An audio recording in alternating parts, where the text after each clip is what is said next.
Then, ang gagawin nyo, punta po kayo sa speed test. Okay, download na lang po kayo ng speed test. Available naman sa Play Store, libre lang.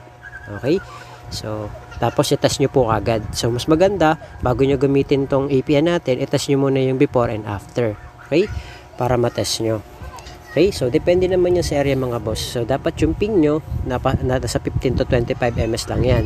Tapos kung makita nyo naman, yung download natin, dapat nasa 15 to 25 pataas. Okay, so depende naman yan sa area. Okay, yung upload nyo, dapat nasa 10 pataas. Okay, pero makita nyo nasa 14. Kasi kapag kaganyan yung mga APN yung mga boss, kayang-kaya na mag-play ng 12 hours video na naka 1080p. Okay? A few moments later. Ngayon mga boss, try natin siya sa YouTube. Okay? Then, hanap tayo ng 12 hours video. So, try natin to. Ito yung madalas kong i-play mga boss.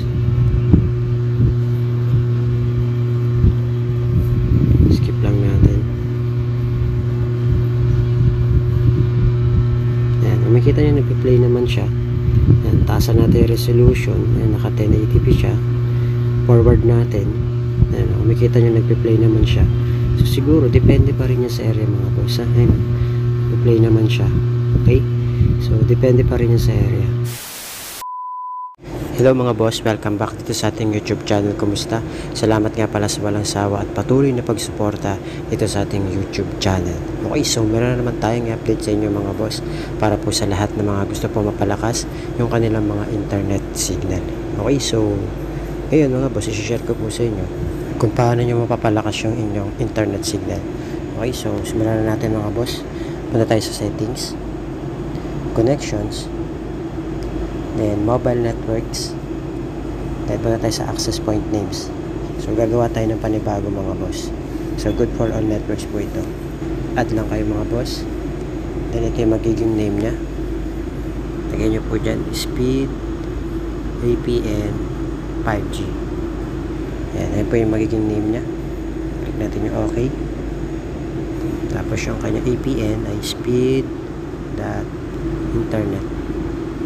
Click natin yung OK.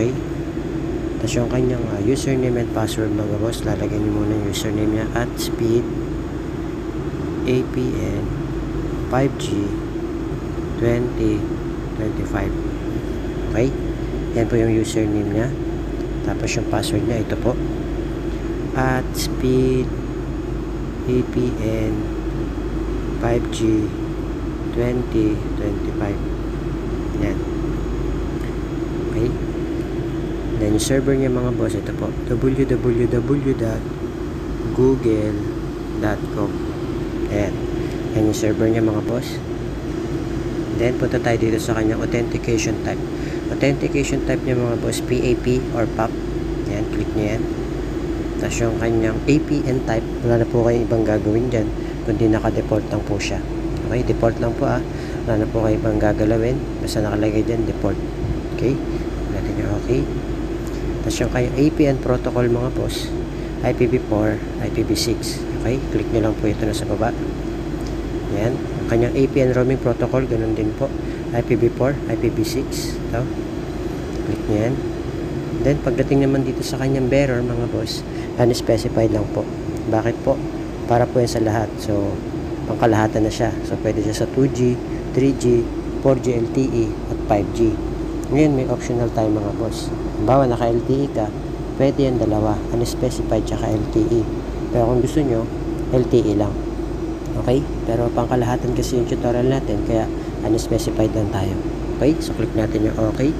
Then isi-save na po natin siya mga boss. Click save. Then ang gagawin nyo, i-click nyo lang po yung ginawa nyong APN. Then ang gagawin nyo mga boss, mag-airplane mode kayo ng at least 5 to 10 seconds, or kung mas matagal, mas maganda. Okay? Para ma-refresh po yung inyong internet signal. Then ang gagawin nyo, punta po kayo sa speed test. Okay, download na lang po kayo ng speed test. Available naman sa Play Store, libre lang. Okay, so tapos itest nyo po agad. So mas maganda, bago nyo gamitin tong APN natin, itest nyo muna yung before and after.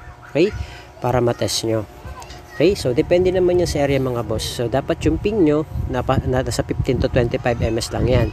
Tapos kung makita nyo naman, yung download natin dapat nasa 15 to 25 pataas. Okay? So, depende naman yan sa area. Okay? Yung upload nyo, dapat nasa 10 pataas. Okay? Pero makita nyo, nasa 14. Kasi kapag kaganyan yung mga APN yung mga boss, kayang-kaya na mag-play ng 12 hours video na naka 1080p. Okay?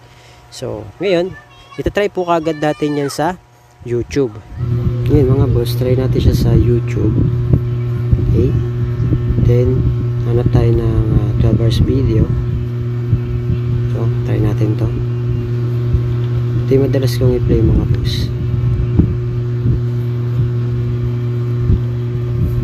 Skip lang natin. Ayan, makikita nyo nag-play naman siya. Ayan, taasan natin yung resolution. Ayan, naka 1080p siya. Forward natin. Ayan, makikita nyo nag-play naman siya. So, siguro, depende pa rin yan sa area mga boss. Ayan, nag-play naman siya. Okay? So, depende pa rin yan sa area. Ayan. Working na working po siya. Feedback na lang po kayo kung working po sa inyo or hindi itong video tutorial natin. Marami po tayong i-update sa inyo kung paano mapapalakas yung inyong mga internet signal. Mapapansin nyo, naka 1080p yung resolution natin mga boss. Diba? Kahit i-forward natin, working na working pa rin siya. So, ulitin ko po, depende pa rin po sa area. Okay? Mag-feedback po kayo kung working po sa inyo or hindi itong ating video tutorial. And huwag kalimutan na i-share itong video natin sa lahat po ng inyong social media account. Okay? Lalo na kung working po sa inyo. At para malaman din natin kung hanggang saan umabot yung video natin, pwede ko yung mag-comment. Okay? Comment nyo po yung area nyo. Okay? Para malaman natin. So, yun na mga boss. Maraming salamat. I hope na gumana po sa inyo itong video tutorial natin. Okay? So, yun lang. Thank you. God bless. See you on my next video.